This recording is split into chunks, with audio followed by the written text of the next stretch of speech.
I recognize that business is an infinite game, and almost all of the leadership in business today is finite-minded. And so there's literally, you can't show up to a game of basketball ready to play football. Like, it's not going to go well. We overuse sports analogies in business, but sports has beginning, middle, and end. There actually is a finish line, right? We overuse the analogies. They're incorrect analogies. You know, running a business is the same as getting healthy. It's a lifestyle. Leadership is a lifestyle. An infinite mindset is a lifestyle, right? So for example, you can't get healthy by going to the gym for 9 hours. It doesn't work, right? But if you go every single day for 20 minutes, you'll absolutely get into shape, 100%. But I don't know when, and it's different times for different people, right? And leading is the same thing. You can absolutely have fitness goals. You can absolutely have finite goals within the infinite context of being healthy. But there's a practice that you have to do. You have to get enough sleep. You have to go to the gym. You have to eat well. You have to protect your relationships, you know, because healthy relationships really matter to our health. And you have to do all those things vigilantly. And if you miss your health goal, it's okay. You keep working at it and you know you will hit it. Business is the same. Who says that you have to meet this goal on this arbitrary date? Now, it helps to drive and it's good to have incentives, and we're very goal-oriented species. That's fine. But if we miss the thing, it's fine. We just keep working towards it. Like, they're guidance. They're not absolutes, because they're arbitrary dates and arbitrary numbers. And even if you do hit your fitness goal, you don't get to stop working out. You have to keep going for the rest of your life, right? And this is what leading with an infinite mindset means. Here's an example. This is a normal scenario in business, right? We will give a team a target, a goal, to hit by a certain time frame, usually a year, because that's usually when we pay taxes, right? That's the only reason things are done in years, right? If we pay taxes every 18 months, all the goals would be 18 months, right? So we usually give people a financial target, and there's two teams. One that is driven solely by hitting that goal because all they care about is getting their bonus at the end of that goal. Morale is up and down. If they happen to have a good month, morale is up. If they have a bad month, morale is down. Retention is terrible. They can't hold on to employees. Nobody really trusts each other. The boss is toxic. And right before the end of the financial year, they have some mad push where they're dropping prices all over the place and they're managed to drive revenues and hit the goal, right? The problem is we bonus that team, we bonus that leader because of the goal they hit, right?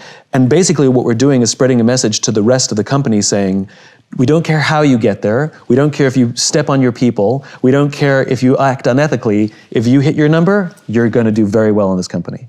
Versus another team that's doing extremely well, it's good, steady, slow growth, like really on target, you know? Not the highs and lows, the peaks and valleys. Morale is super high, retention is amazing, it's a model team, they trust each other, they share information, and they miss their goal on the agreed upon date, right? At the end of the year, they're just shy of it. But clearly you can see from the trend data, they're gonna hit it at 13 or 14 months. The problem is we don't give that person anything. We don't give that team anything.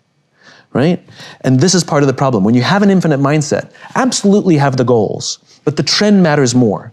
How you get there matters as much, if not more. And we pay attention to that. So even if I hit my fitness goal, I'm eating better, I'm sleeping better, my relationships are great, I'm going to the gym. Yes, I missed my goal, but I know if I just keep going, I'll hit it. I'm getting healthier and healthier, right? I just got the timing wrong. And this is what we need to build into business, that infinite mindset. Yes, have the goals. Yes, have the ambitions. Yes, have the annual targets. If we miss them, as long as we're doing the right things, we have the right lifestyle to take us there, that's a much healthier way to live a life and a much healthier way to build an organization. Need motivation? Watch the top 10 with #BelieveNation. Top 10, I got a top 10. Got my motivation high for my top 10. Gotta learn from the wise women and men. All my life, like 9 and 9. For my top 10, top 10, 9 and 9. This one's for my top 10. Hey, it's Evan Carmichael, and I make these videos because you are probably the most ambitious person in your circle, but you know you're capable of more. And you get that push by surrounding yourself with the best. So today, let's learn from one of the best, Simon Sinek, and my take on his top 10 rules for success. Enjoy. Rule number 2, show loyalty. What I'm saying is that the business needs to operate in a way in which in which they care about their people more, and then these arbitrary finite things aren't the end all be all, and create an environment in which we can have stressful moments, but there's not this sustained stress with the steady drip of cortisol every day of our lives, which we know has contributed to increases in cancer, diabetes, and heart disease. I mean, our jobs are literally killing us.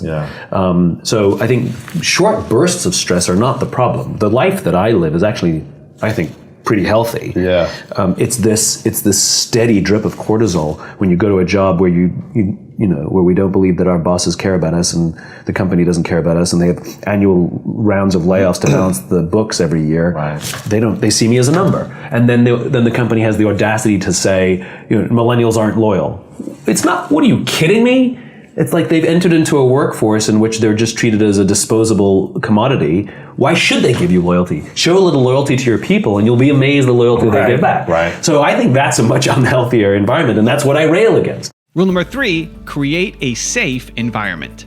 We're social animals.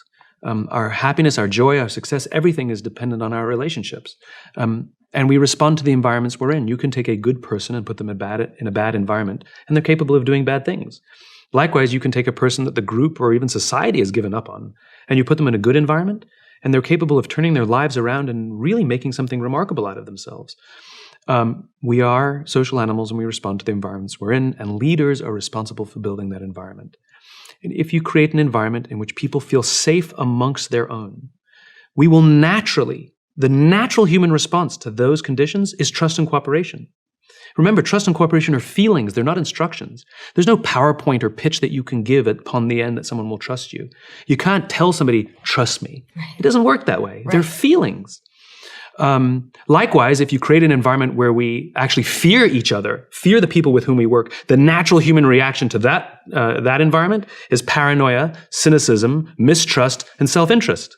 That's what happens. There's enough danger outside the organization. There's enough stuff going on outside that we should have to fear the people we work with or fear our own leaders. And most leaders don't get this. Most leaders think leadership is about being in charge. No, it's not. It's about taking care of those in your charge. Most leaders think everybody works for them. No, you work for the people in your organization. It is your responsibility to take care of them, make them feel safe, and they will naturally want to cooperate and work hard and give you their blood and sweat and tears to advance your vision. All they ask is you take care of them, make them feel valued and valuable, and the rest takes care of itself.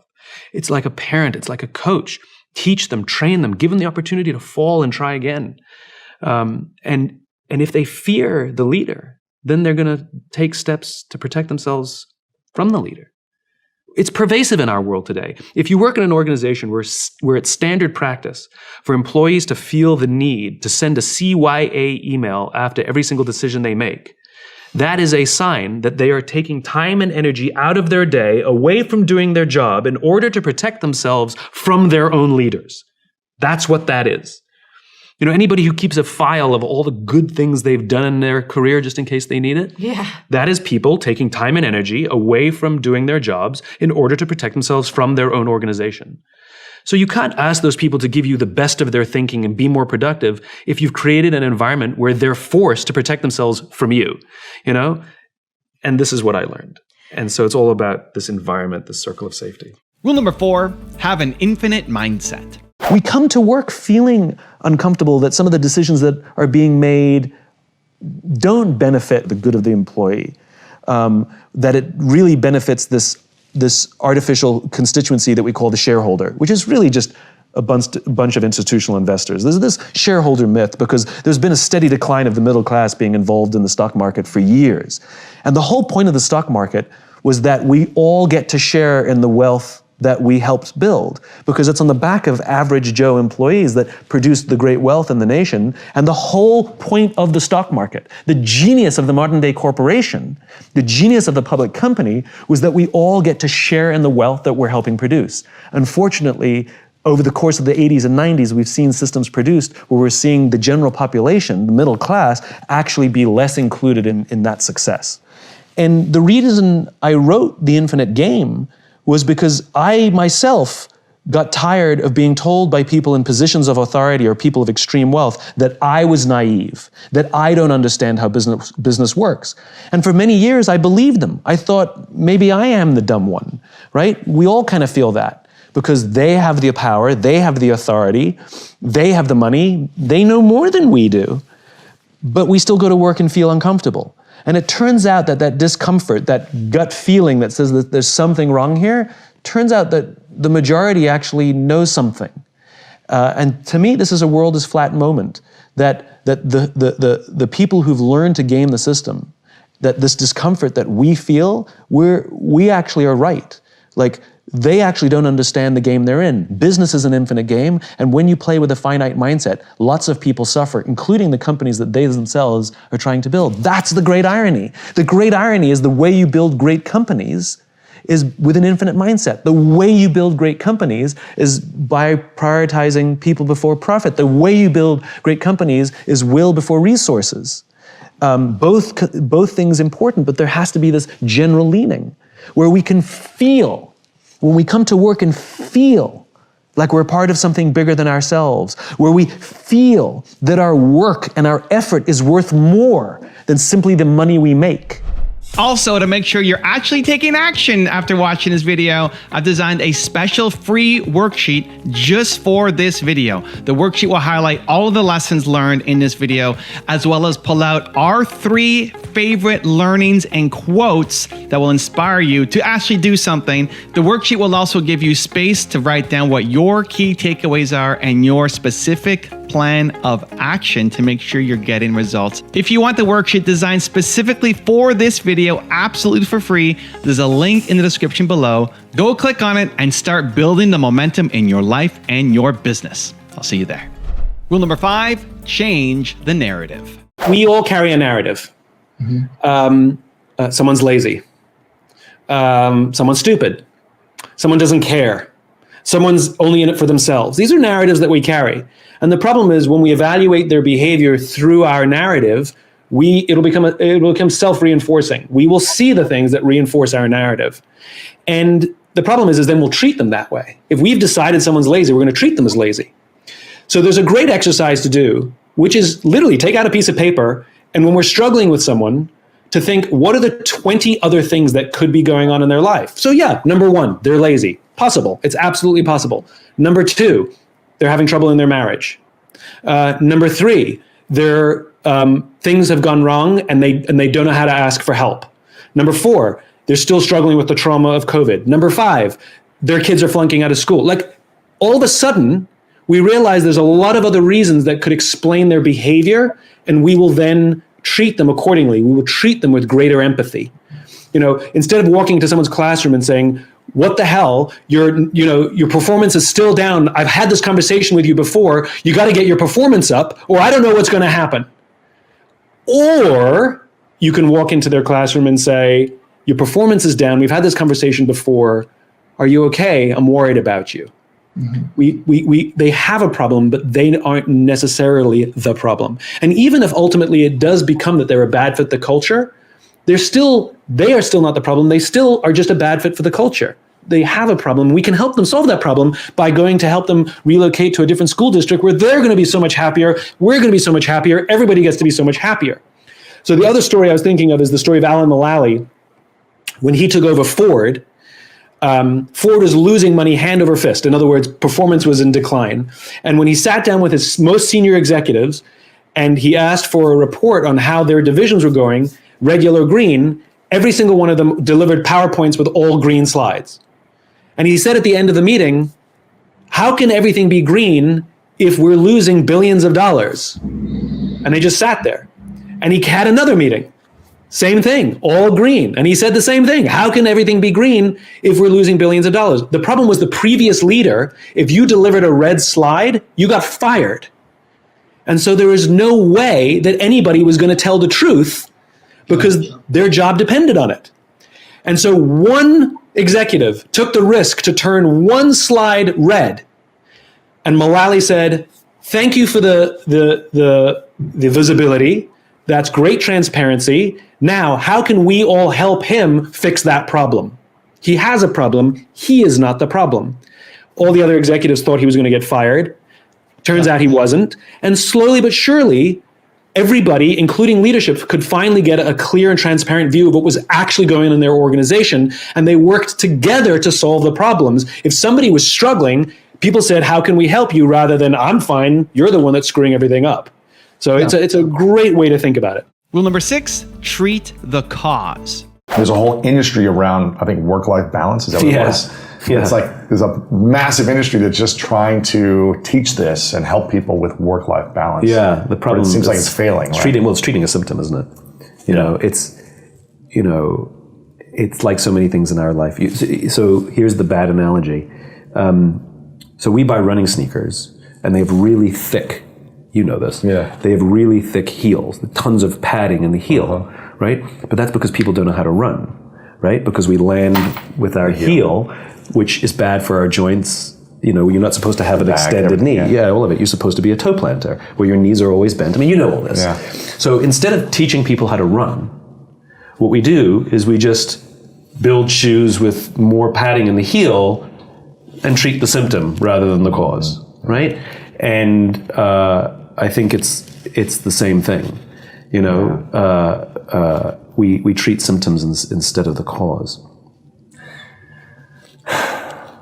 So the work-life balance thing, what we're doing is instead of changing businesses, instead of changing the way a business operates and changing the way in which we teach leaders to operate with an infinite mindset, so that we more naturally have work-life balance. And let's be crystal clear what work-life balance means. Doing more yoga does not create work-life balance. Right? That's the shoe, the cushion on the shoe. That's the cushion on the shoe, right? Yeah. The imbalance is, I feel safe at home, I don't feel safe at work. That's the imbalance. Wow. And no amount of yoga or vacation time is gonna fix that. What fixes that work-life imbalance is better quality leadership in our businesses. And then what you'll find is the balance. But instead what we do is we have an entire industry that's treating the symptom, that's putting cushion on the shoe to make us feel kinda for an hour that I've achieved balance. Sane, But it's just for an hour. And we literally market. Companies market themselves as helping provide you work-life balance. Unless you're teaching leaders to the people who are my bosses, then you are not helping me achieve work-life balance. You're helping me numb the pain. You're helping me cushion the blow. Rule number 7, do good. We are designed to take care of each other. As social animals, it is in our biology that we will take care of each other. This is why it feels so good when somebody does something really nice for us with no expectation of anything in return. We've all had the experience where somebody does something nice and you're like, oh my God, thank you. And then they put their hand out, you're like, oh, it kind of like ruins the whole experience, Completely, right? absolutely. It ruins it. But when they just do it and they're like, no. And you're like, please. And they're like, no, it's my pleasure. Yes. Not only does our esteem for them go up, but it feels good. Yeah. Likewise, it feels good when we do something for someone else with no expectation of anything in return. When we give our time and our energy. Money actually doesn't work, believe it or not. Like if I told you I gave $500 to charity this morning, you'd be like, okay. That's great, Simon. But if I told you that last weekend I gave up my Saturday and went to painted schools in the inner city, you'd be like, nice, that's really awesome. Right? Now the value of my labor was worth a lot less than $500. And that's the point, right? That's the point, which is we are designed to take care of each other. And there's a chemical called oxytocin, which is the chemical responsible for our feelings of love and friendship and trust. When you look at somebody you adore and you go like this, that's oxytocin. When somebody touches you and says, oh my God, it's so good to see you. Touch creates oxytocin. It's so good to see you. Yes. It actually makes us feel closer to each other. Yes. When oxytocin is released in our bodies, not only does it make us feel good, not only does it boost our immune systems, but the more oxytocin we have in our bodies, it actually makes us more generous because the human body is trying to get us to look after each other. And it gets even better than that. The person who does the act of generosity, giving of time or energy without expectation of anything in return, they get a shot of oxytocin. The person on the receiving end gets a shot of oxytocin. And even witnessing an act of generosity or kindness releases oxytocin. It feels good to see somebody do something nice. And the more oxytocin we have in our bodies, as I said, means we're more likely to do something nice for somebody. This is the biology of pay it forwards. It's the human body's desperate attempt to get us to look after each other. And so when we create environments where we allow that to flow, it does naturally. It just takes care of itself. It's just biology. When we create environments where we restrict that, it actually does the opposite. it releases a chemical called cortisol, which is the feeling of stress and anxiety. Cortisol actually inhibits oxytocin, which means if we work in a poorly led organization, not only do we have high stress, but it actually inhibits empathy. In other words, I'm less likely to even want to care about somebody because of the poor leadership and the poor environment that's been provided for me to work in. Right? And the more cortisol we have in our bodies, stress goes up, anxiety goes up, it affects our immune systems. Happy people live longer. Happy people have lower rates of cancer, diabetes, and heart disease. Which means when you're in a position of leadership, you're actually medically responsible for the lives of these people.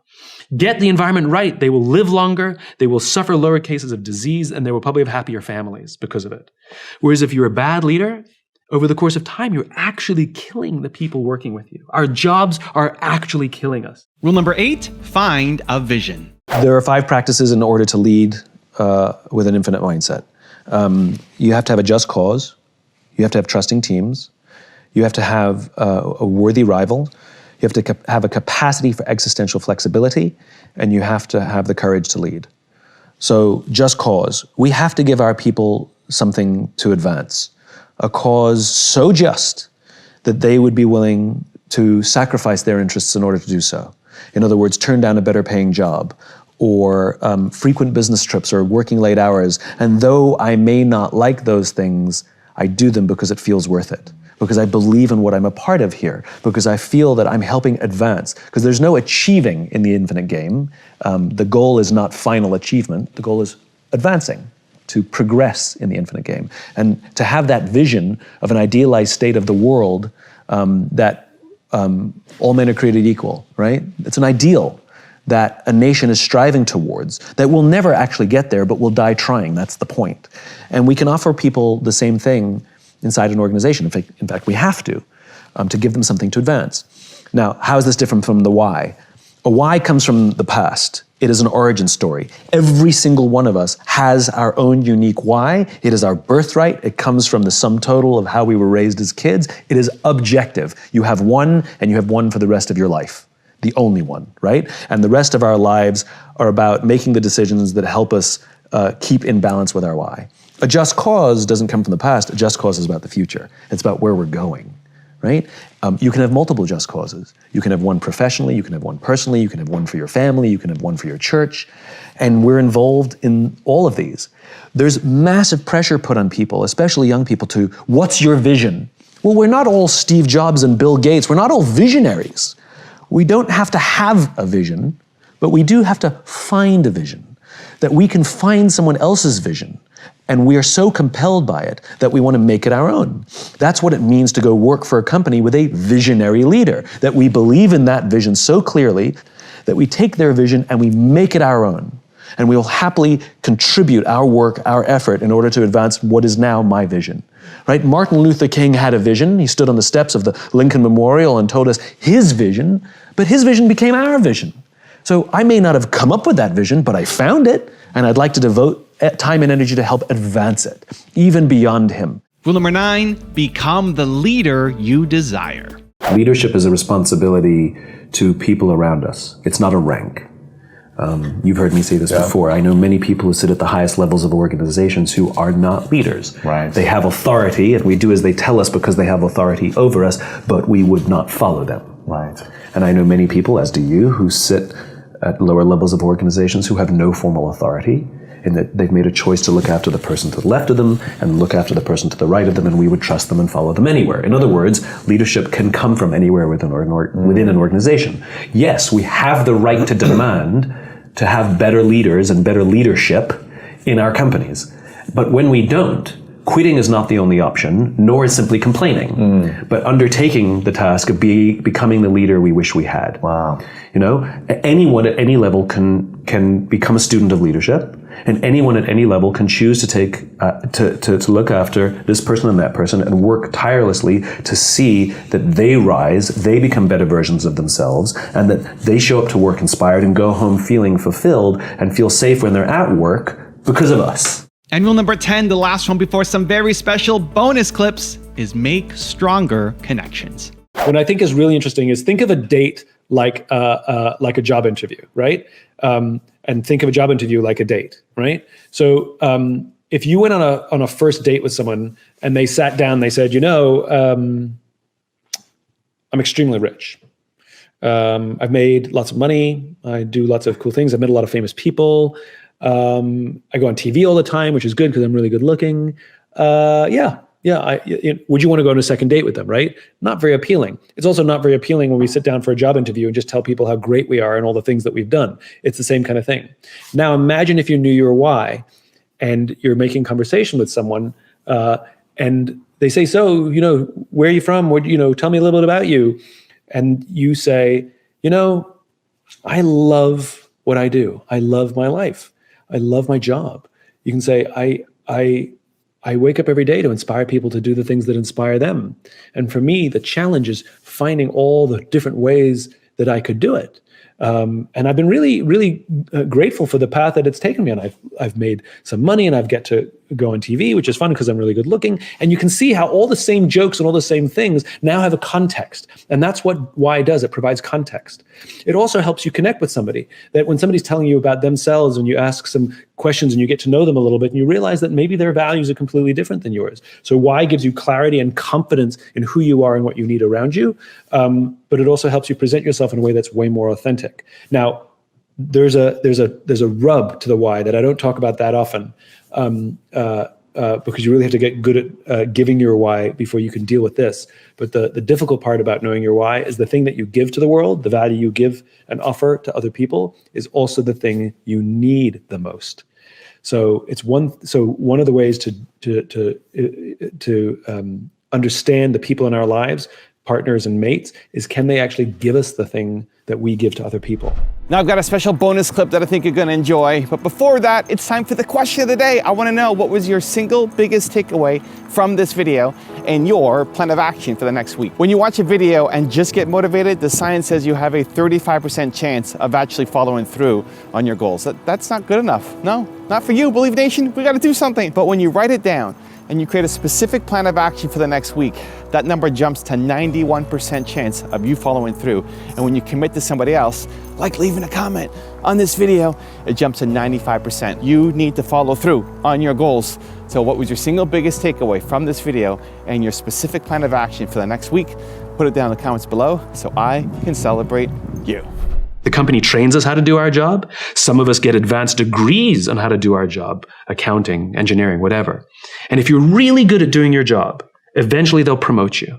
And eventually you'll get promoted into a position where you're now responsible for the people who do the job you used to do. But nobody teaches us how to do that. And so they put us in a position of leadership and demand results, which is like putting us in front of the machine and demanding results, although they never showed us how to use the machine. And so we fumble our way through and we break things and we don't want anybody to know that we have no clue what we're doing. And of course we manage people because I do know how to do your job better than you. That's what got me promoted. We have to go through this transition where when you're now in a leadership position, you are now no longer responsible for the results. You're now responsible for the people who are responsible for the results. I love talking to CEOs and I say, what's your priority? They say, my customer. You haven't talked to a customer in 10 years.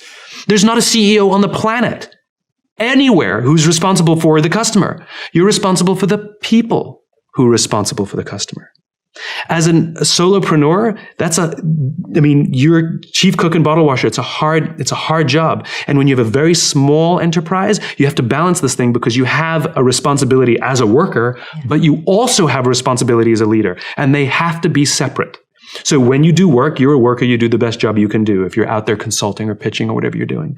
But when you're the leader, you're taking care of your people so they can be at their natural best, so that they can thrive. And you know that their work is not your responsibility.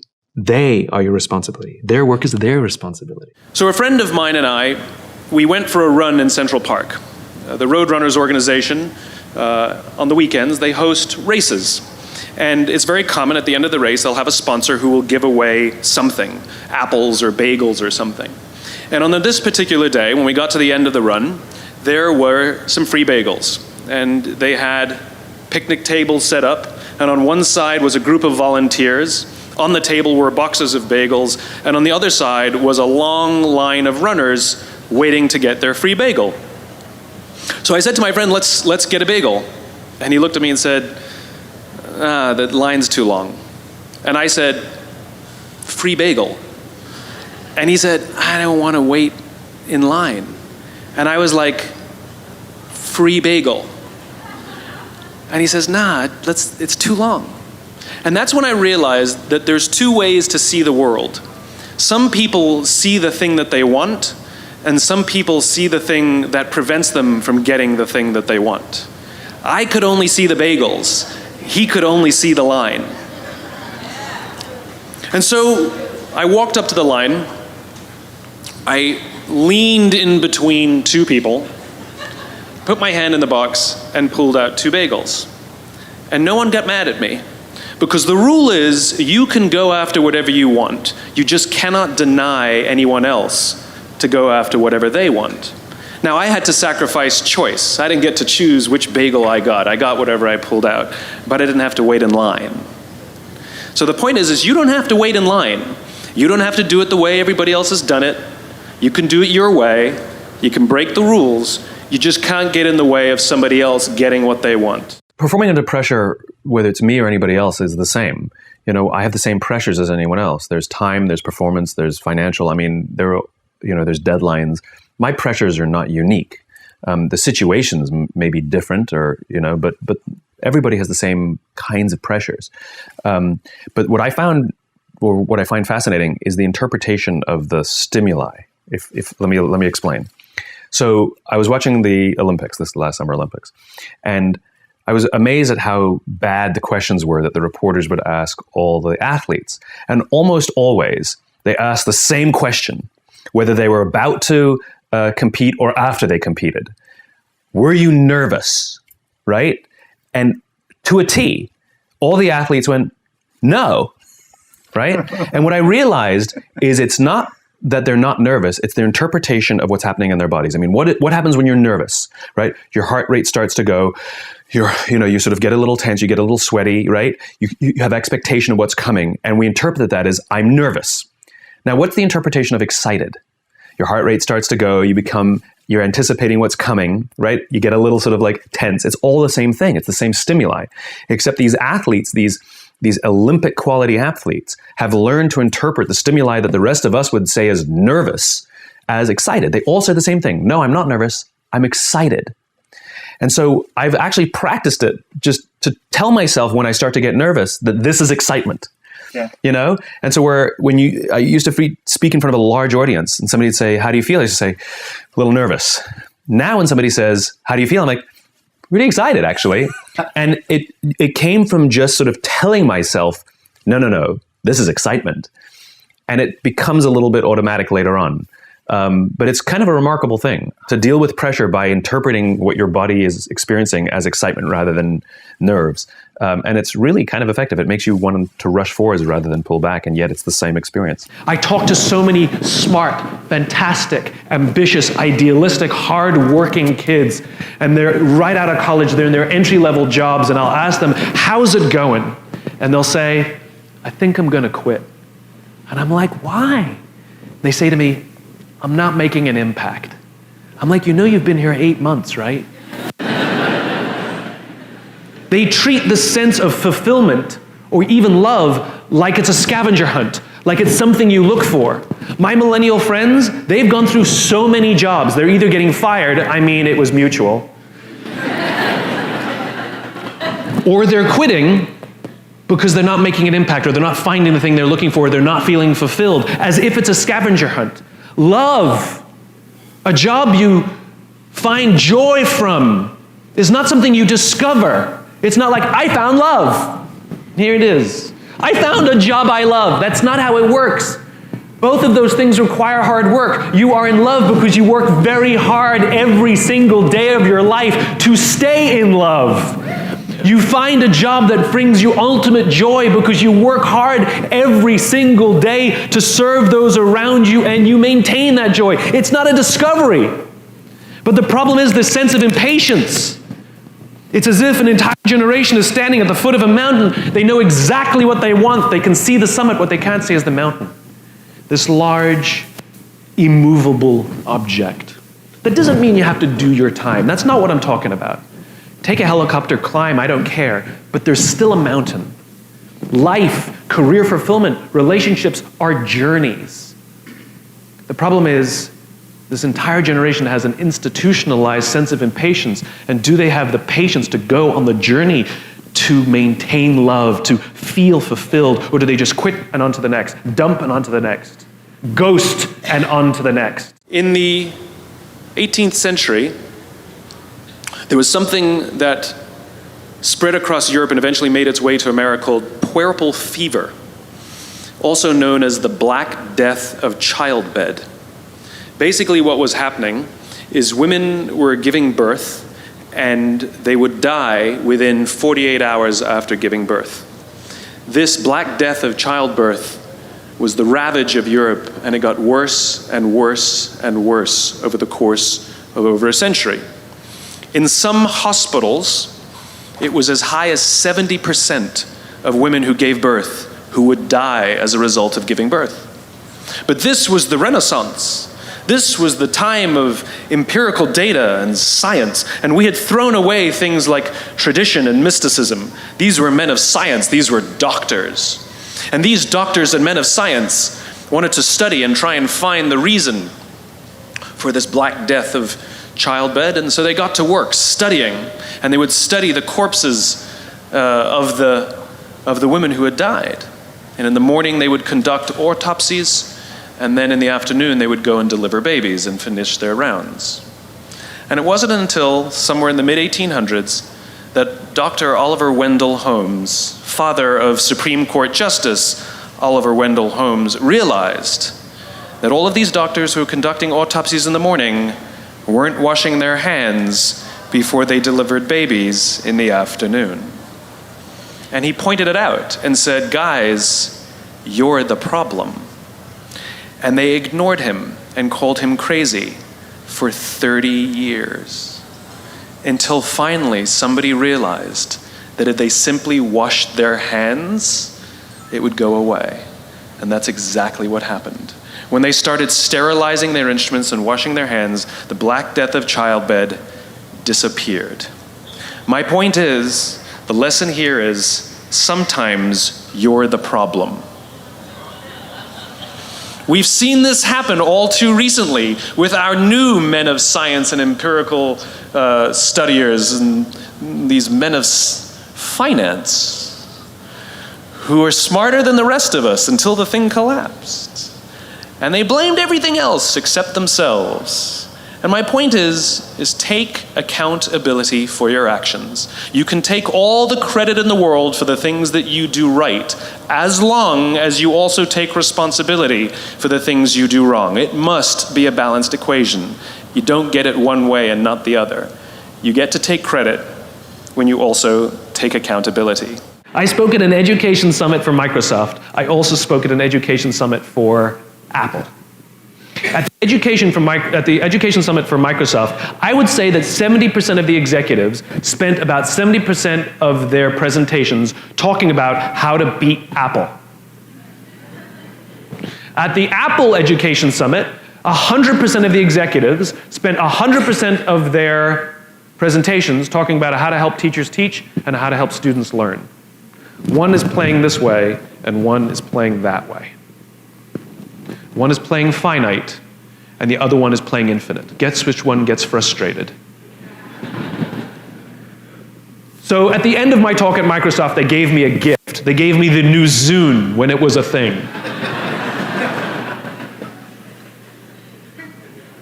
And let me tell you, this thing was spectacular. It was the most elegant piece of technology I'd ever used. The user interface was incredible. The design was spectacular. I absolutely loved it. It was easy to use, and it was bright and gorgeous and fantastic. It didn't work on iTunes, which is a different problem, so I couldn't use it, but it was amazing. And elegant. My God, it was elegant. So I'm sitting in the back of a taxi with a very senior Apple executive, sort of employee number 12 kind of guy. And, you know, I like to stir pots. So I turned to him, I said, you know, Microsoft gave me their new Zune, and it is so much better than your iPod Touch. And he turned to me and he said, I have no doubt. Conversation over.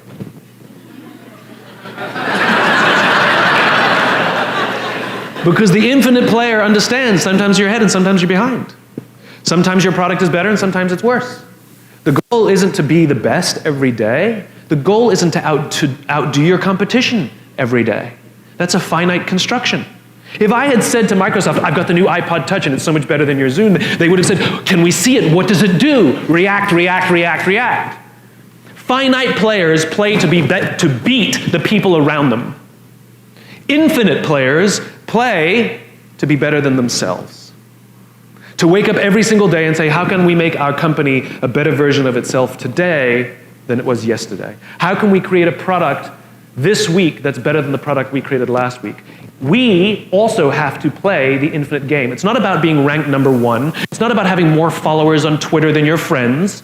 It's not about outdoing anyone. It's about how to outdo yourself. It's not about selling more books or getting more TED views than somebody else. It's about how to make sure that the work that you're producing is better than the work you produced before. You are your competition. And that is what ensures you stay in the game the longest. And that is what ensures you find joy. Because the joy comes not from comparison, but from advancement. When are you at your best? I'm at my best when I'm around people who believe what I believe. I know it seems silly, but I try very, very hard to sort of stack the deck, to put myself in a position of strength. So for example, somebody asked me just yesterday, have you ever had sort of a bad, engagement? And I was thinking to myself, I'm like, not really. But it's not because I'm some sort of genius or anything like that. It's because I stack the deck. It's because I want to be there. I want to be around people who want me there. In other words, if I'm somebody's 10th choice, and I'll probably turn it down. Whereas if I'm their first choice, they really want me there, and so I'm more likely to have a good engagement. They're supportive of me, I'm supportive of them, and so I'm at my best when I stack the deck, when I choose to be in an environment where my strengths are there. Nelson Mandela is a particularly special case study in the leadership world because he is universally regarded as a great leader. You can take other personalities, and depending on the nation you go to, we have different opinions about other personalities. But Nelson Mandela, across the world, is universally regarded as a great leader. He was actually the son of a tribal chief. And he was asked one day, how did you learn to be a great leader? And he responded that he would go with his father to tribal meetings. And he remembers two things when his father would meet with other elders. One, they would always sit in a circle. And two, his father was always the last to speak. You will be told your whole life that you need to learn to listen. I would say that you need to learn to be the last to speak. I see it in boardrooms every day of the week. Even people who consider themselves good leaders, who may actually be decent leaders, will walk into a room and say, here's the problem, here's what I think, but I'm interested in your opinion, let's go around the room. It's too late. The skill to hold your opinions to yourself until everyone has spoken does two things. One, it gives everybody else the feeling that they have been heard. It gives everyone else the ability to feel that they have contributed. And two, you get the benefit of hearing what everybody else has to think before you render your opinion. The skill is really to keep your opinions to yourself. If you agree with somebody, don't nod yes. If you disagree with somebody, don't nod no. Simply sit there, take it all in, and the only thing you're allowed to do is ask questions so that you can understand what they mean and why they have the opinion that they have. You must understand from where they are speaking, why they have the opinion they have, not just what they are saying. And at the end, you will get your turn. It sounds easy, it's not. Practice being the last to speak. That's what Nelson Mandela did. Every decision we make in our lives as individuals or as organizations is a piece of communication. It's our way of saying something about who we are and what we believe. This is why authenticity matters. This is why you have to say and do the things you actually believe, because the things you say and do are symbols of who you are. And we look for those symbols so we can find people who believe what we believe. Our very survival depends on it. So if you're putting out false symbols, you will attract people to those symbols, but you won't be able to form trust with them. This is what Tiger Woods did to us. He lied. He lied. He told us what he thought we wanted to hear. And it was great, and we were drawn to it. And all of us who kind of liked that idea of the sort of the good guy, were drawn to it. Until we found out it was a lie. He could have been the bad boy of golf. He could have had all the same endorsements and had a fantastic career and still been hailed as one of the great athletes of our day. But he didn't. He chose to lie. Good luck forming trust again, Tiger. We don't believe you. We don't trust you. The goal of putting something out there, if you say what you believe and you do what you believe, you will attract people who believe what you believe. If you go to one of your friends and you say to one of your friends, how would you like me to dress so that you'll like me better? How would you want me to address you? How do you want me to speak so that you'll like me more? Right? Your friends are going to look at you and be like, what are you talking about? You're like, come on. What should I wear so that you'll find me more appealing? And how would you like me to speak to you so that you'll like me more? And your friends are going to tell you, just be yourself. That's why I like you. Just be yourself. Now think about what we do in industry. What do? We do market research, and we go out and we ask the customers, what kind of things, what style should we speak to you? How should we decorate ourselves? What kind of things are you drawn to so that we can do those things so you'll like us more? It's just as ridiculous. It's just as ridiculous. Organizations should say and do the things they actually believe, and they will attract people who believe what they believe. Or they can choose to lie, and at the slightest hint that they might be lying, cynicism sets in. And people start saying, I'm not sure I can trust these guys because there's not a lot of consistency in all the things they say and do, which means they can't have a very strong belief set or they're lying to me. And we call them inauthentic. The entire process of asking other people who we should be is inauthentic. That's hilarious to me. All these positioning studies we do are inherent. We're going to do a study to find out from people so we can be more authentic. That's hilarious.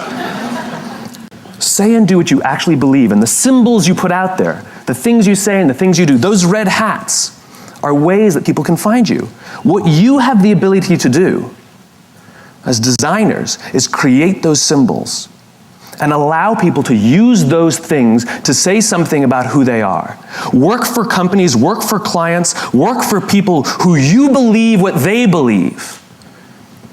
Show up and feel a part of something bigger than yourself. And your part is to put what they believe into pictures and words and symbols and graphics so that other people can use those things to say something about who they are. People put Harley-Davidson logos on their body to say something about who they are. Corporate logo. Ain't no Procter & Gamble's tattooed on anybody's arm. Because Harley means something. They stand for something. People put that tattoo on there not to tell you that they own a motorcycle. They put that tattoo there to tell you something about themselves. You ever see anybody with a Mac laptop put a sticker over that beautiful shining apple? Ain't never gonna happen. Then how will you know who I am? Do you ever see anybody with a PC break out the Windex to clean out their computer? Mac people? Have you ever seen a dirty Mac? Doesn't exist. Does not exist. Why? Because it's who I am. These are symbols we use. The companies that are crystal clear in what they believe, and they're disciplined in how they do it, and they're consistent in what they do, and everything they say and everything they do serves as a symbol of the set of values and beliefs. We use those symbols to say something about who we are.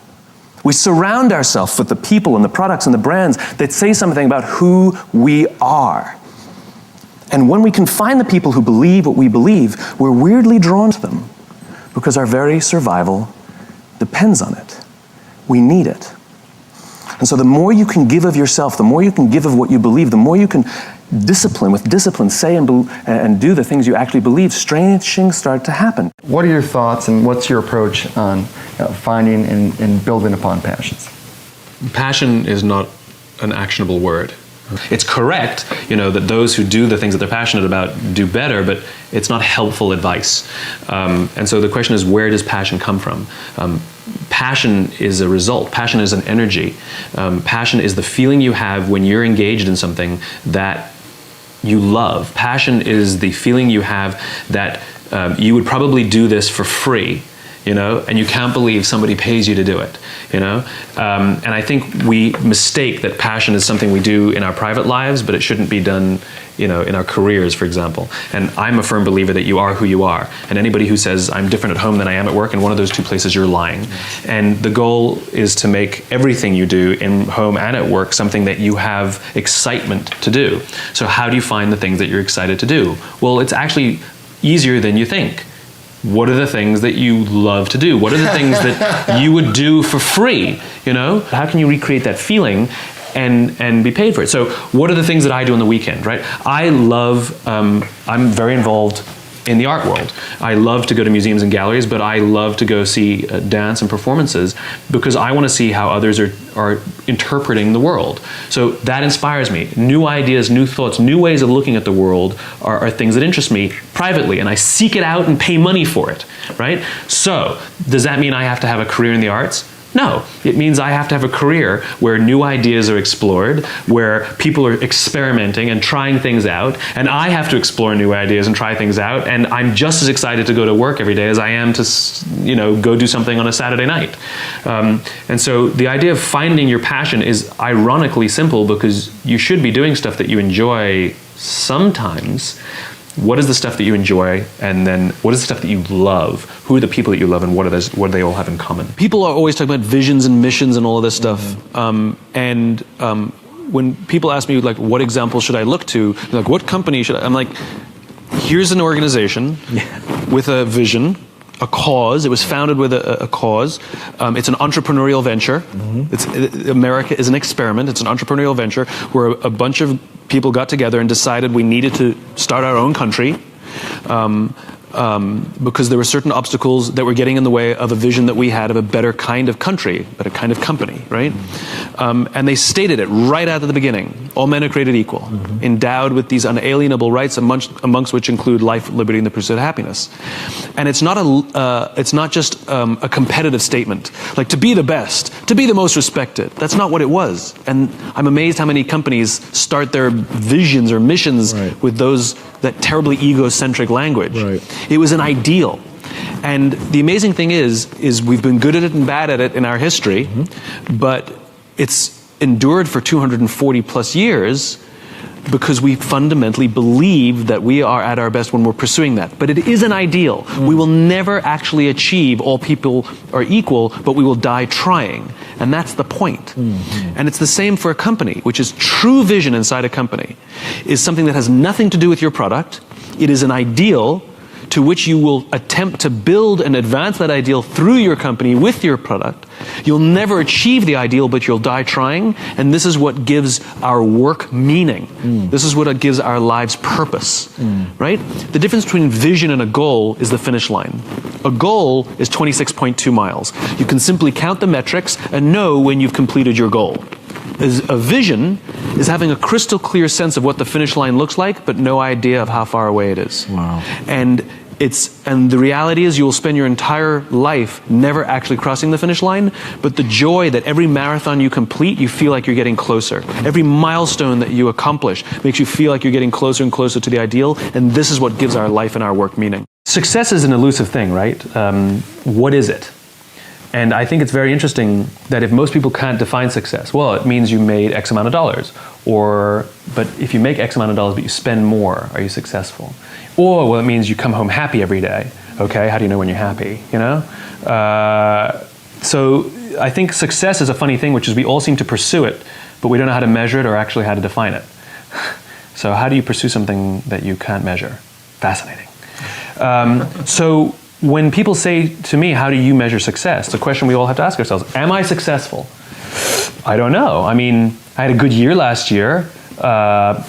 And what does that mean? Does that mean I made a lot of money? Does that mean I was really happy? Oh, I'll let you decide, right? Maybe neither, maybe both. I had a good year last year, but am I successful? And the answer is no. I don't feel I am, because I'm trying to build a world that doesn't exist yet. I'm trying to build a world in which 90% of people go home at the end of the day feeling fulfilled by the work that they do. So I definitely took a big step forward towards that goal, but I'm still so far away. So somebody said to me, then how do you know if you're successful? And the answer is, if it can go by itself. And so what is more interesting to me as a measurement of success is not the markers per se. It's not the financial goal or the size of the house that you want to buy. Those are nice things. Go for it. But those are not measurements of success. Those are just nice things to collect along the way. Right. For me, it's momentum. I want to measure momentum, which is, when something is moving and you start to see it lose momentum, you're like, uh-oh, give it a push, because if you don't give it a push, it's going to stop. And an object in stasis is much harder to get going. It requires a lot more energy to get something started than it does to keep it going, right? That's right. And so if you don't let it stop and you can keep it going, it's this, it still might slow down there, but you can get it going again much easier. And for me, the opportunity is to get the ball rolling faster and faster and faster and faster and faster and bigger and bigger and bigger. It's like a snowball. And my responsibility is, because it's not rolling downhill yet, it's not on automatic yet, I need to still keep it going to find that critical mass where it can go, and at the point it can go by itself without me, then I will find something else to do. And that may not happen in my lifetime. I think we must all stop measuring promotions, salaries, and these things, but rather measure the momentum of your career. Does my career have momentum? Can I see it moving in the right direction? Can I see it gathering moss? Can I see that it's becoming easier for me to keep the momentum? It's becoming easier for me to grow the size of this thing. It's requiring less effort. That's the thing we need to measure. Yeah. That's the thing that we need to be cognizant of, which is the momentum of our careers, not just the markers that we think define our success. I did a little experiment with a homeless person. Not like on them, it's not like electrodes. With them, voluntarily helped me. Because the whole idea of giving, right? You've all walked down the street and you've all seen someone begging, and you either have or haven't thrown a few pennies in their cup. When you do, you feel good. You bought that feeling. That is a legitimate commercial transaction. Commercial transactions are defined as the exchange of consideration. There was an exchange of consideration here. You gave money, you got the feeling of goodwill. You paid for that feeling. If you didn't give money, you either feel nothing or you feel bad. You can't feel good by not giving. All right? You paid for that feeling. So now the question is, how is that person encouraging us to give? The joke is, they act like every corporation in the world. They talk about themselves. Me, me, me, me, me, me, me, right? Like they sit there with their little outdoor advertising, little sign, right? And it says, I'm homeless, I'm hungry, I got 12 kids, I'm a veteran, God bless. They got it all in there. Trying to appeal to somebody, the religious vote, the veteran vote, the child sympathizer. Surround yourself with lots of pets, go for that one too, right? All in an attempt to get something from someone. Takers, not givers, right? All about me. Well, what do corporations do? We've added more RAM, we've added more ROM, we've added more speed. This one's number one. We're the biggest, we're the best. We've been around since 1969. We're better than them, we're faster than them. We're more efficient than that one. Me, me, me, me, me, me, me, me, me, me. And so even if we buy their product, guess what? We don't really feel much. So I did this little experiment. I found a nice homeless lady on the streets of New York who's willing to help out. And I learned that with her sign, which was pretty typical, I'm homeless, I'm hungry, blah, blah, blah, she makes between $20 and $30 a day for a day's worth of work, 8 to 10 hours of sitting there selling goodwill. 8 to 10 hours, she'll make $20 to $30. $30 is considered a good day. I changed her sign, and the new sign made her $40 in 2 hours. And then she left. It's one of the reasons she's homeless is because she's decided that she only needs $20 to $30 a day to live. If she stayed, she would have made $150. The point is she made $40 in 2 hours. What did the sign say? The sign said, if you only give once a month, please think of me next time. It has nothing to do with the taker. It has everything to do with the giver. And what are the objections people give when they don't give? I can't give to everyone. How do I know that they really need it? And so I addressed both those concerns. I know you can't give to everyone, so if you only give once a month, my cause is legitimate. I will still be here when you're ready to give. $40, 2 hours. Make it about them, not about you. The fact of the matter is 100% of customers are people. And 100% of clients are people. And 100% of employees are people. I don't care how good your product is, I don't care how good your marketing is, I don't care how good your design is. If you don't understand people, you don't understand business. We are social animals, we are human beings, and our survival depends on our ability to form trusting relationships. Do you ever watch Deadliest Catch on the Discovery Channel? I was flipping through the channels one night and Deadliest Catch came on. And on this episode, just random, they were in a huge storm. Now, for those of you who don't know Deadliest Catch, they take these crab fishing boats out in the Bering Sea, which is like terrible. And they put cameras on them, and we watch, right? The reason that's, I guess, significant is because these crab fishermen have, I think, one of the top 5 deadliest jobs in the world. You know, I don't know what the exact number is, but dozens of fishermen die every year doing this. We apparently find that entertaining, which it actually is.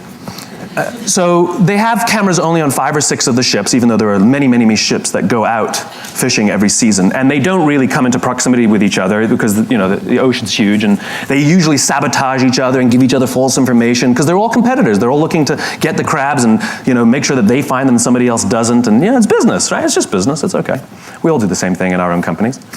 And in this one episode, this big, huge storm was so violent that they had to bring all the pots, which are the big cages that they catch the crabs in. They had to bring all the pots back on the boat and wait out the storm. And just by luck, one of the boats that had cameras on it was in proximity of a boat that didn't have cameras on it. And so they had secured all their pots on the deck, and so they started filming the other boat. And they filmed a guy climbing on the outside of the cage, securing the pots. And all of a sudden, a huge wave hits the side of the boat, and the guy's not there anymore. And the people on the boat with the cameras start screaming, "Man overboard, man overboard, man overboard." And they turn their boat towards where they think he might be. He's a stranger, they don't know him, they don't know the crew members of the other boat, and yet they react, and they turn towards him. And they find him in the drink, and for those of you who don't understand how dangerous this is, if the water is so cold that if you're in the water for, I think that it's a minute or a minute 30, hypothermia will set in and you die. And they come upon him and he's screaming, "Don't let me die, don't let me die." And they pull him on board, not out of the woods yet. They strip off his clothes because it's wet and cold, and they wrap blankets around him to prevent hypothermia from setting in. And he survives. And it's overwhelming. And the captain comes down, and this is all on, you can go watch it on TV. The captain comes down, and he hugs this stranger, this young man, his competitor. He hugs this guy as if he's his own son. I lost it. Everybody is crying. And you realize what happened here was a human interaction. And the reason they risk their own lives to help this other person, even though they spend every other day trying to get ahead and sabotage, is because at the end of the day, they're all crab fishermen. And they know something about each other. And they know something about the risk that they all take to do this. And when push comes to shove, they will put themselves out there to help each other for no other reason than they get it. They're one of the same. I will promise you that every single member of that crew that day went home with a feeling of fulfillment. I promise you that every single person on that crew that day felt more good in their hearts and in their jobs than the richest days that they've ever pulled in. My question is what are you doing to help the person next to you? Don't you want to wake up and go to work for the only reason that you can do something good for someone else? Wouldn't you want them to do that for you? I'm a lover of creative people. And so any sort of expression of how you see the world with different terminology is fascinating to me. And so even though I myself am a photographer, so I have that visual aspect, I'm a huge fan of modern dance and spend a lot of time sort of with dancers and in the dance world, and have, tried my hand at choreography just to see, you know. I'm not good, but I like the idea of trying it, you know. And so for me, it's about perspective, which is when you hang out with dancers and you sort of learn to dance a little bit, or you learn to choreograph a little bit, or you learn to paint a little bit. You know, I'm not a painter, but I painted a painting recently. You know, if you understand, it's like chaos theory. You know, everything's connected, right? You know, it's like we conveniently divide up our lives. Like, here's my personal life, here's my professional life. Here's my social life. I'm looking to find balance. It's just you.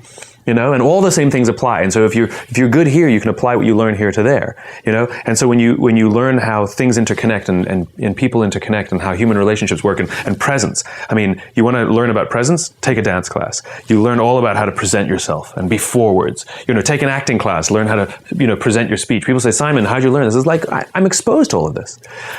So the tools I've learned have just mainly been different perspectives on how other people use their creative talents to see the world. And if I can get little pieces of those, they help me in many, many different ways. Imagine we're standing in a big empty room, right? And we're standing in one corner, and I give you a simple instruction. I want you to go to that corner in a straight line, right? Off you go, no big deal, right? Without telling you, I slip a chair in front of you. What do? You go around the chair. Now you just disobeyed what I told you to do. I told you to go to that corner straight line. But this is the amazing things about human beings, which is when we're given a clear destination, we use our own creativity and our own sense of innovation and our own problem-solving abilities to overcome obstacles to get to the destination. In other words, the destination is more important than the route, right? We are flexible about the route. We're obsessed with the destination. Reset. We're standing in the corner together, and I give you a simple instruction. Go somewhere in this room in a straight line. And you say to me, well, where do you want me to go? I'm like, I don't know. You're smart. Figure it out. Go in a straight line. And so you pick a point and you start walking, and without telling you, I put a chair in front of you, and what do? You come to a grinding halt. And I say, what'd you stop for? You go, well, you put a chair in front of me.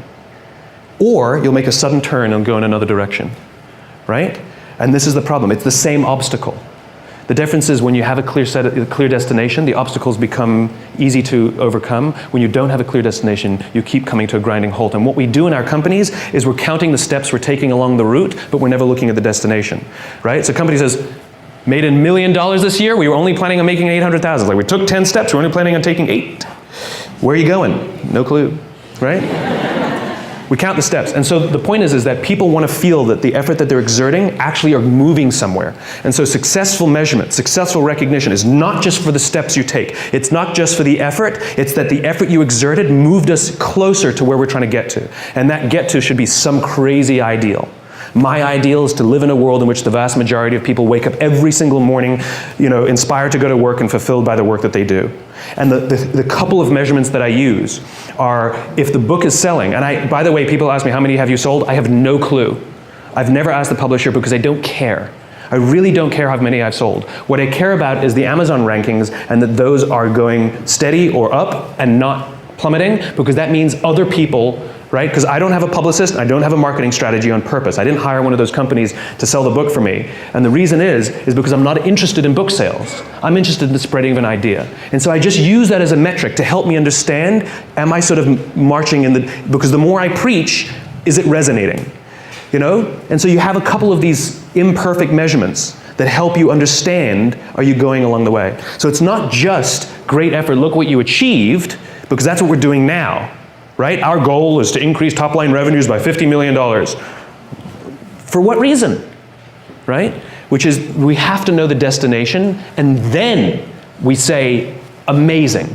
You took us that much closer. And if we go to the right, it's because we were overcoming an obstacle.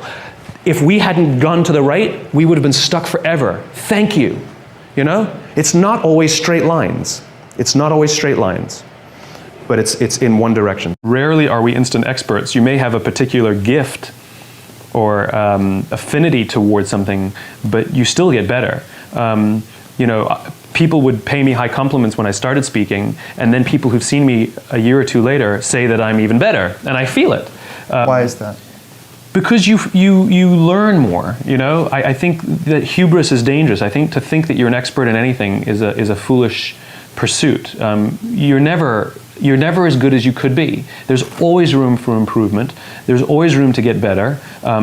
That doesn't mean you have to listen to all the advice. Just, not necessarily does everybody know best, but to believe that you can be better and to believe that you can offer more is a constant pursuit. I used to think being a public speaker meant being poised and presenting in a way that was compelling and speaking at the right pace, and that's a part of it. But I have been taking more risks lately, doing things that are very unstructured and very uncomfortable. And I will now do, like if I have an hour to speak, I'd rather speak for 20 minutes and do 40 minutes worth of questions. And who knows how that's going to go. And that to me is the best. And so I'm a better speaker because now I'm way more open to the unknown, where a few years ago that would have scared me. Dopamine is the feeling that you found something you're looking for, or that you accomplished something you set out to accomplish. So that feeling you get when you cross something off your to-do list? That's dopamine. Feels awesome. When you have a goal to hit and you achieve that goal, you're like, yes! You feel like you've won something, right? That's dopamine. The whole purpose of dopamine is to make sure that we get stuff done, right? The historical reason for dopamine, we would never eat if we only waited until we got hungry, because there's no guarantee that we would find food. So dopamine exists to help us go looking for food. We get dopamine when we eat, which is one of the reasons we like eating. And so when you see something that reminds you of something that feels good, we want to do the behavior that helps us get that feeling, right? So let's say you're out there going for a walk and you see an apple tree in the distance. You get a small hit of dopamine. And then what it does is it focuses us on our goals.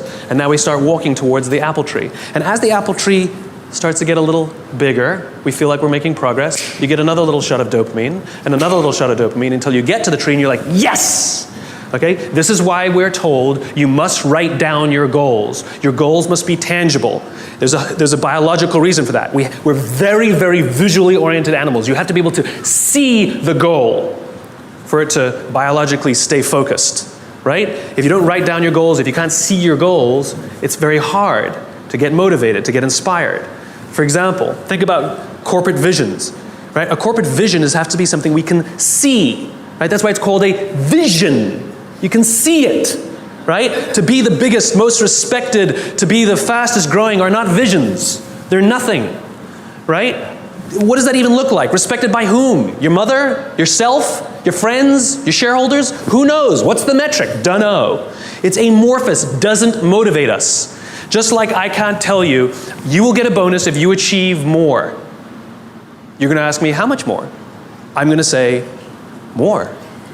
Doesn't work. You need a tangible goal. You need a tangible goal, right? Here's a great vision.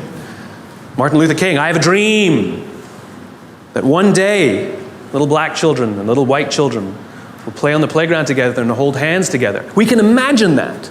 We can set our sights on that. And every time we achieve a goal and achieve a metric and achieve a milestone that makes us feel like we're making progress to the vision we can see, we keep going and going and going until we achieve something remarkable. You have to be able to see it. Dopamine. Like I said, dopamine is the feeling you get when you set out to find something you're looking for as well. Talked about the to-do list. I came home from a trip just a couple days ago and I had a bunch of errands to run and I wrote down a little list of things I had to do and off I went, right? And as I was walking past, I think it was the dry cleaners, I don't remember. I was walking past something, I remembered, I have to do that, and I hadn't written down on my to-do list. So I went in and I finished what I needed to do, and then when I came out, I then wrote it on my to-do list and then crossed it out. Because I wanted the dopamine. Feels good. Dopamine comes with a warning. Dopamine is highly, highly, highly addictive.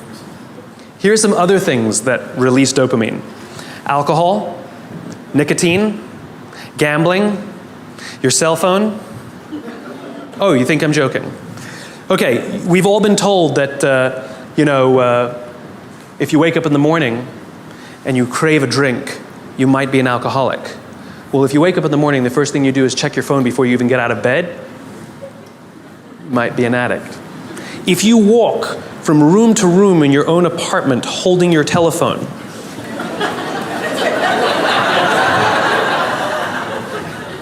you might be an addict.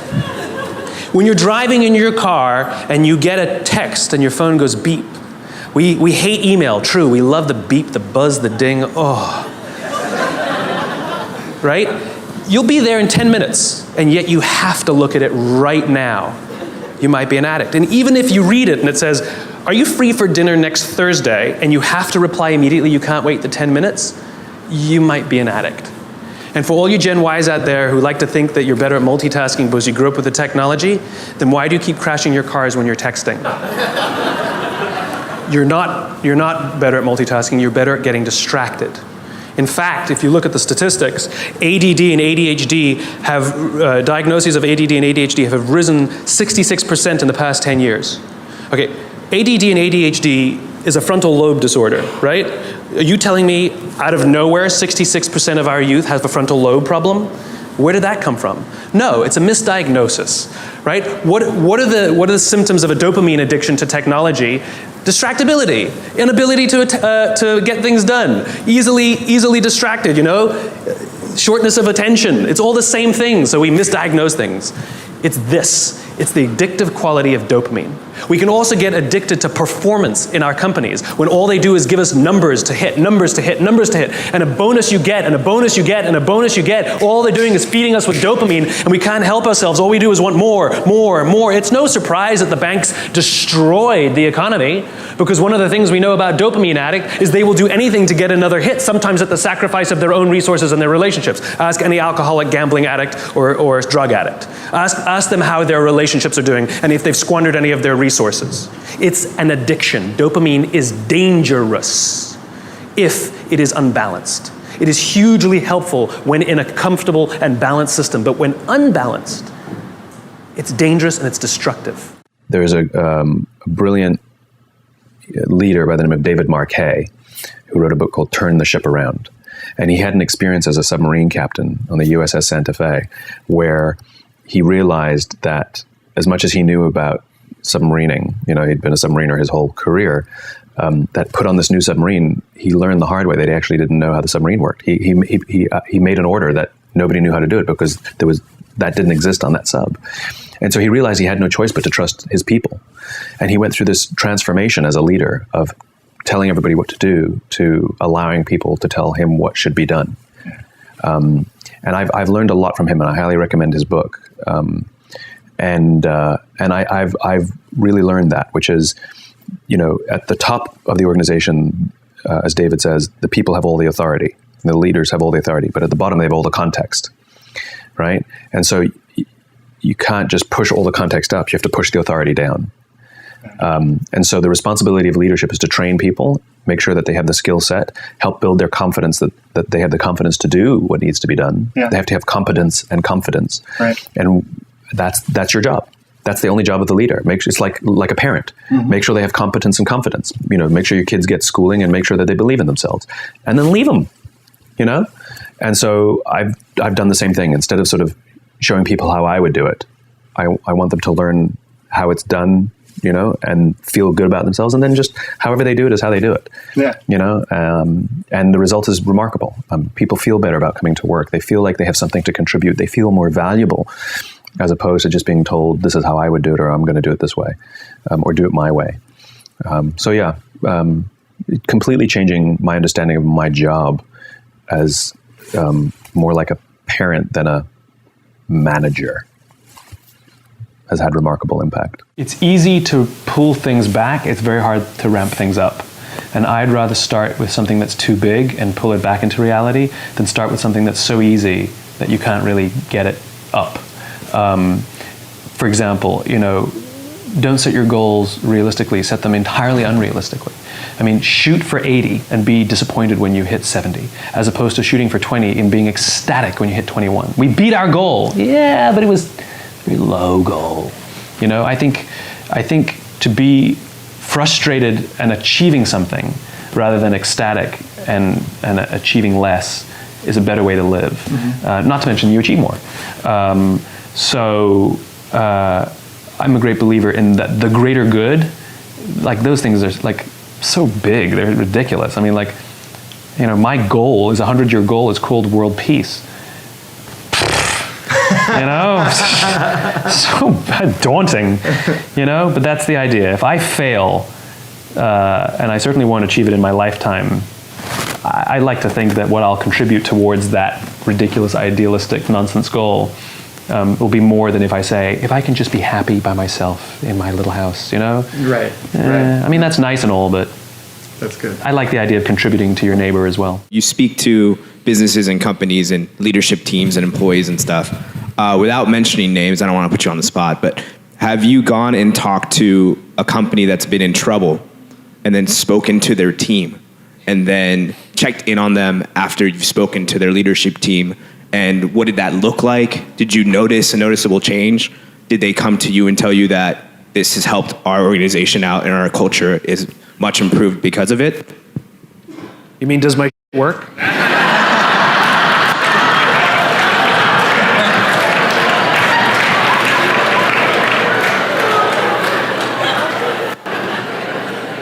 I mean,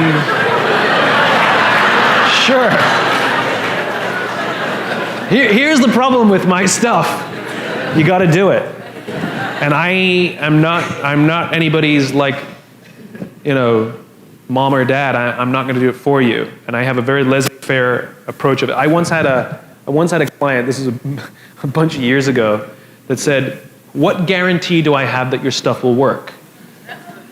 To which my answer was, none. Like, I'm giving you a tool. It's like a hammer. You can use it broadly or narrowly. You can build a table, you can build a house. It's the same tool. You can use it for marketing, you can use it to completely revitalize your entire culture. And even though I'm going to sell you the most beautiful hammer, I'm not going to guarantee the structural integrity of the house, right? It's your business. You want to ignore all my stuff? Ignore it. I don't care. And if your business collapses, you know what happens to me? Nothing. Like, I don't mean to be cold about it. Like, of course I want the people I work with to do well, but it's not mine. It's theirs. And I take no emotional responsibility for the decisions they make. So yes, there are many people that I've had the pleasure of working with, some who worked for dysfunctional organizations, that went on the hard journey of completely changing the way they lead and completely revitalizing their culture, and it has great success.